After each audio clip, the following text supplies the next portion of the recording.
In this video, we're going to graph polynomial functions. So in order to graph the functions, we usually start with the zeros. If I were to set this equal to 0, I would have 0 equal 4x minus 2, x plus 1, x plus 6.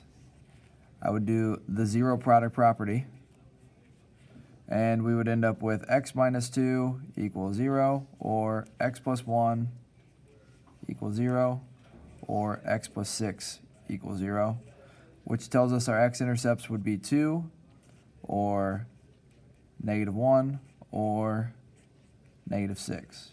So that's how we're going to start our graph here. We'll mark our x-intercepts. We need to mark -1. 1, 2, 3, 4, 5, 6. 1, 2, 3, 4, 5, 6. So we're marking -1.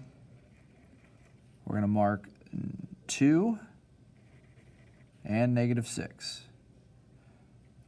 1, 2, 3, 4, 5, 6.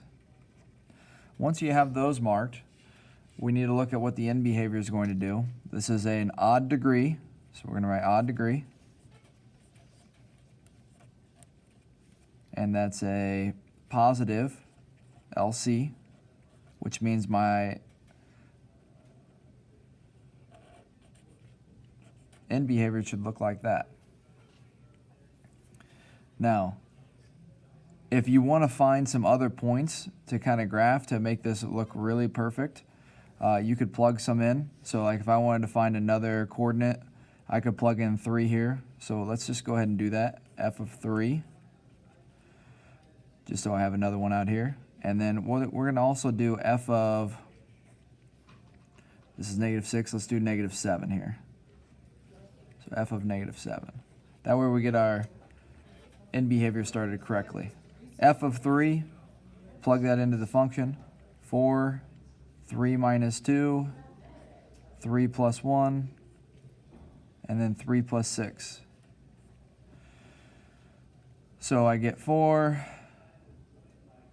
times 1 times 4, so that's 16, times 9, 16 times 9. That's kind of a waste of time. We're not going to really be able to get that on the graph. That would be way up here.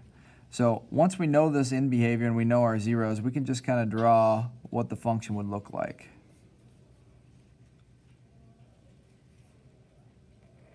So the function would look like that. If you want to get more specific, you could pick some points that are in between these 2 points. Like I could pick -3, plug it in, and then I could get an exact point there and do the same thing at maybe even at 0. That might help out to get the y-intercept piece. But this is what the general graph is going to look like.